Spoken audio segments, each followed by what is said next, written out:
Hey, what's happening, everybody? It's Maurice back again with another video. I know it's been a minute, but I always come back for Marvel Champions. If anything, I'll always come back for Marvel Champions. So this is the week that um, Next Evolution is coming out. Today is currently the 15th. So we got a couple of days before it comes out towards the end of the week. So this is the last hero pack with Deadpool, as you can see on the screen. This was announced maybe a week ago, I think, from now. Um, and now I'm getting around to reading about it and seeing what's going on.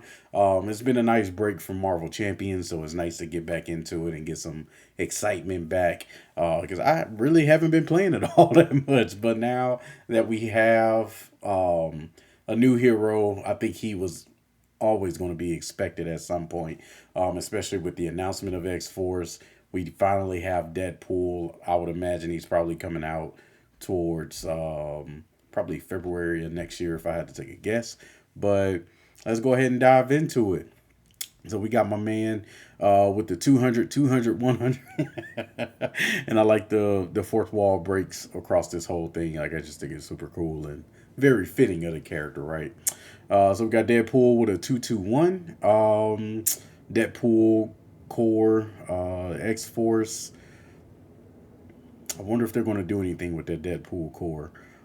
Then we got the regenerating degenerate. So the forced interrupt when you would be defeated. Instead, set your hit point dial to 1, change to alter ego form, and add 1 acceleration token to the main scheme. So it makes it to where he practically can't die, but you are definitely penalized for having your dial set all the way to 0, which I think is a very interesting way to kind of incorporate the regenerative factor of him. And I think that the name is very fitting with regenerating degenerate, where it makes the game harder if you decide to continue dying, which you can continue dying over and over. But I guess they get to a point where the acceleration tokens are just outpacing you and it just gets ugly. But what's to be expected of Deadpool, right? He got the hand size of 5, hit points of 9, so it definitely puts him in that danger zone already, where you have those heroes that kind of struggle with the hit point pool. It's crazy how after so many years of playing this game, it makes me respect that 9 so much, especially when you have villains like Ronan that'll hit you for 50 without even trying. So here's the alter ego side. Recovery at 8. That is stupid. Um, let's see. We got the mercenary mutant. Break the fourth wall. So he has an action. Discard a card from your hand. Search your deck for a Deadpool event and add it to your hand. So it's similar to Star Lord's or Peter Quill's ability, but I guess except for you using the top card of your deck, you can just go search for it, which is super nice to have. That's actually a really strong ability to be able to just go and grab what you need for that particular moment, especially depending on how good his cards are, right? So he's starting off pretty solid. That 9 HP is making a lot of sense. Here we got exhausting personality, 0 cost event. He's always screwing with Cable. Hero action. So you can choose one. Either place a acceleration token on the main scheme to stun and confuse the villain, which could be game saving. And then we have exhaust the player's identity. That player draws a card for each acceleration token on the main scheme. My man is looking like he's playing a lot like Star Lord, which is insane. A game with him and Star Lord is going to be oh, it's going to be insane. Montage. So we have this card generates 1 additional wild resource for each acceleration token on the main scheme to a maximum of 3. So it gives you quite a bit of resources as the game continues on and as you're taking those risks, right? Because he's similar to Star Lord, where you're taking a lot of risk to have an even higher payoff, right? Because those acceleration tokens, they're not the most heinous of things, but depending on the scenario that you're playing, especially with scenarios that have a very low, what would you call it, like a threshold for you to lose the game, these become extremely serious around those times compared to something like Mojo, where he just allows you to throw on as much thread as you want, but you still have to be careful. But this allows you to be able to get some kind of payoff if you're going to have those acceleration tokens, and also if you're consistently dying in the game, that it gives you a way to be able to kind of crawl back or to at least keep status quo with what's going on with the game.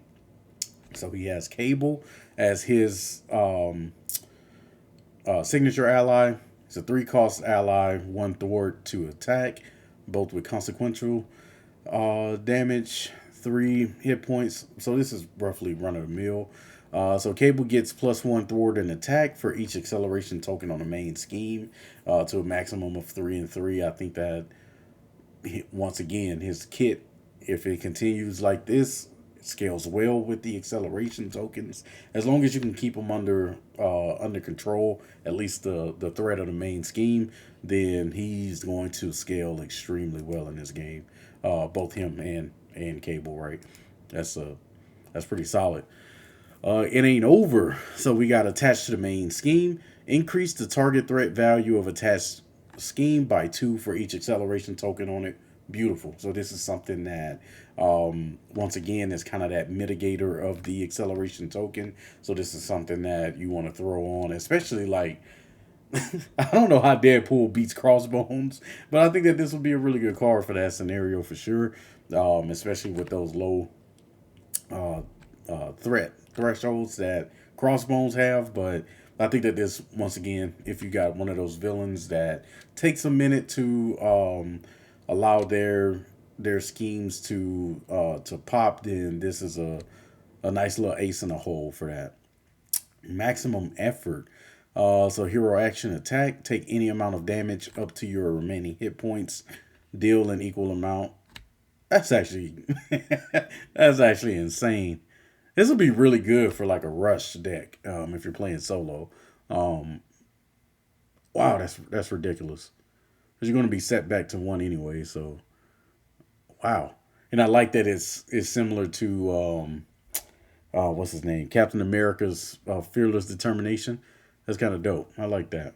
A nice callback to one of the great heroes in the game. But this is a really good card, especially if you're able to um, use something like endurance as well as like an honorary.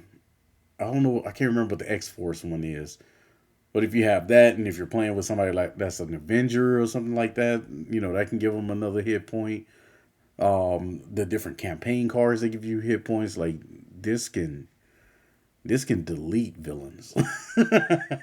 This can just flat out delete some villains. I like that. You.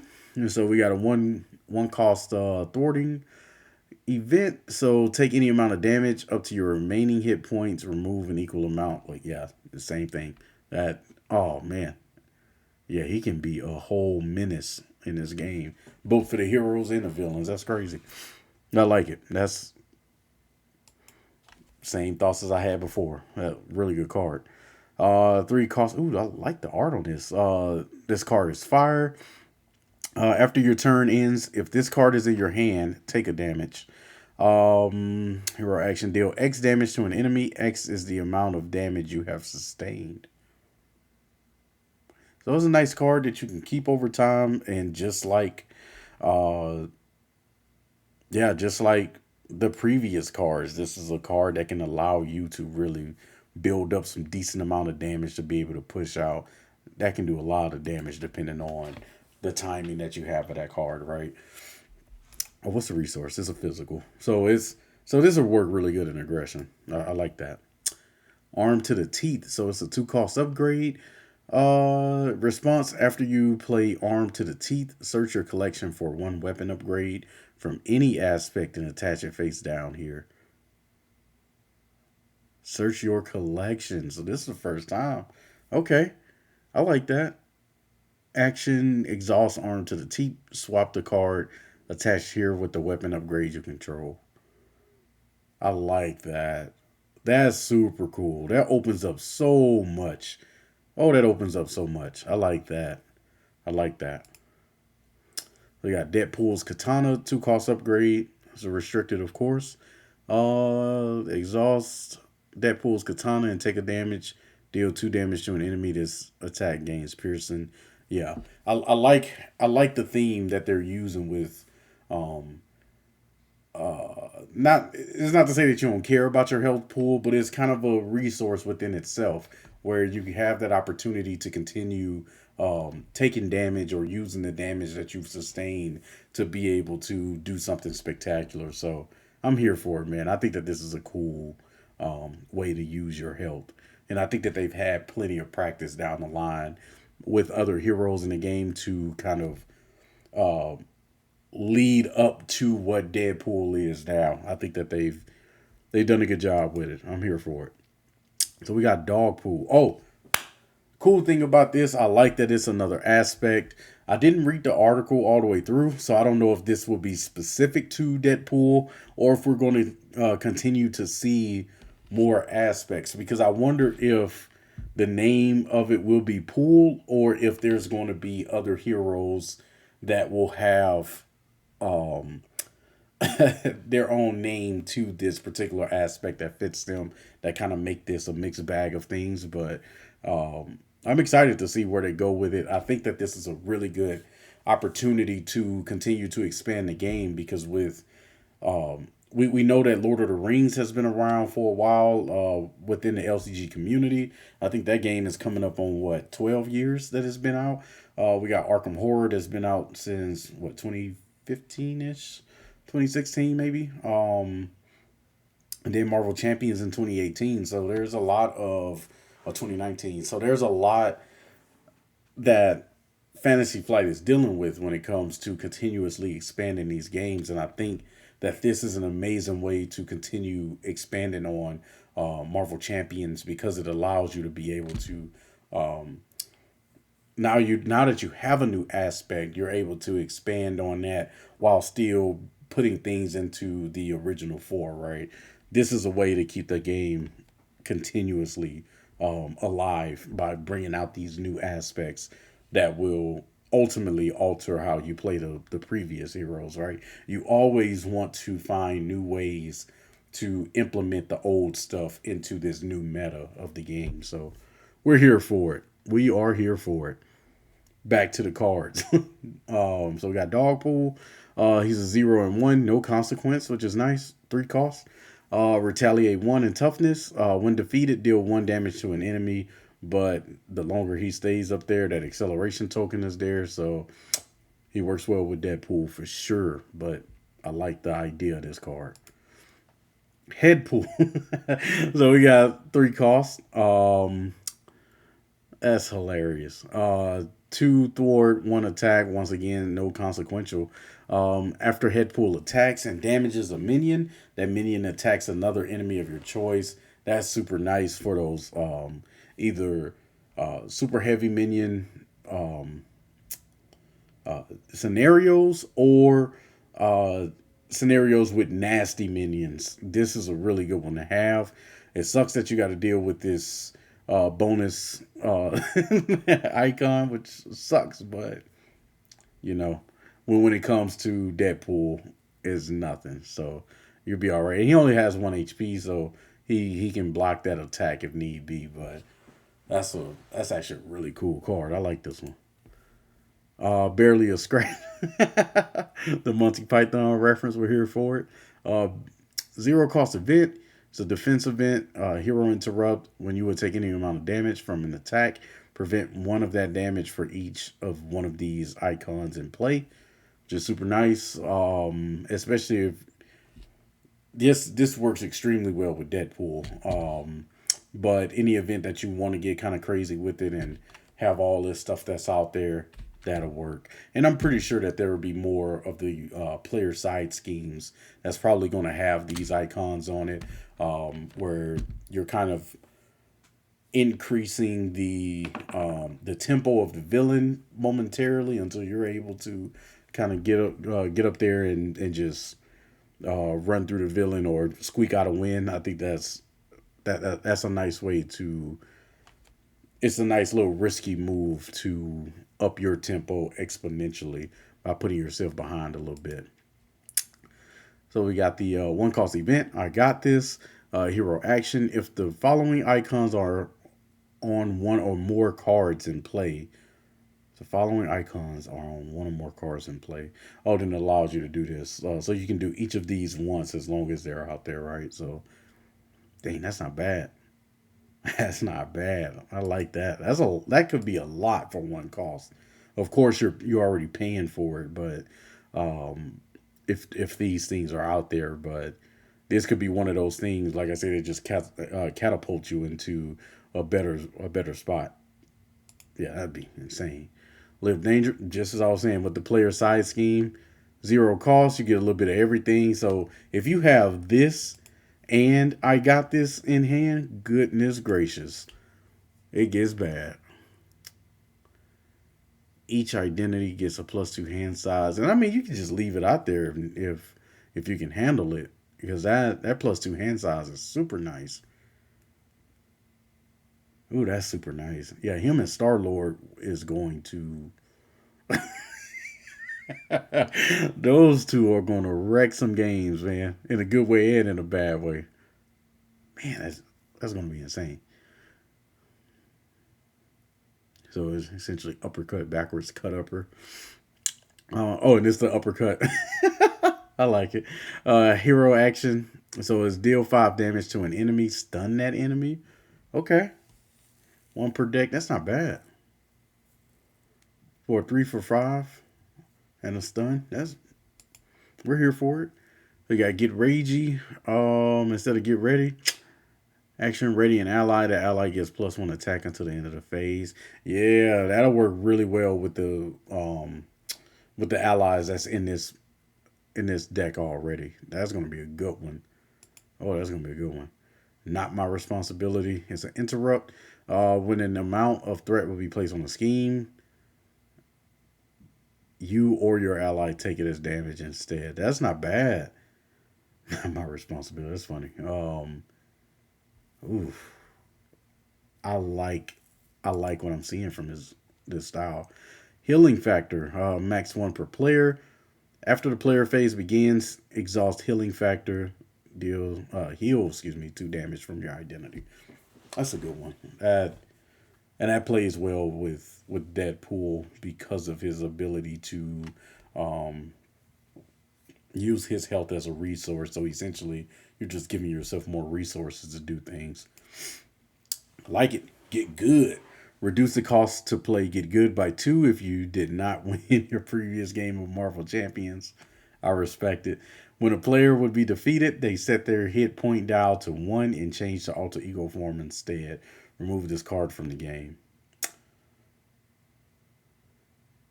Nice. So it's, yeah. Dude, this with Captain America would be insane. Dude would never die. Crisis of Infinite Deadpools. Okay, so this is his Dreadpool.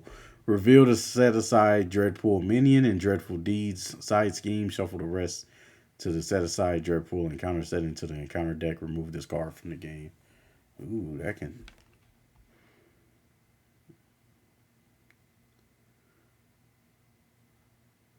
Interesting. So I wonder if this starts in the encounter deck. Yeah, because it reads as if it's still out there. So interesting. Okay. We got Dreadpool. He engages the first player. Deal Dreadpool to the player who defeated him. Ooh, that's disgusting. That is disgusting. Dreadful Deeds.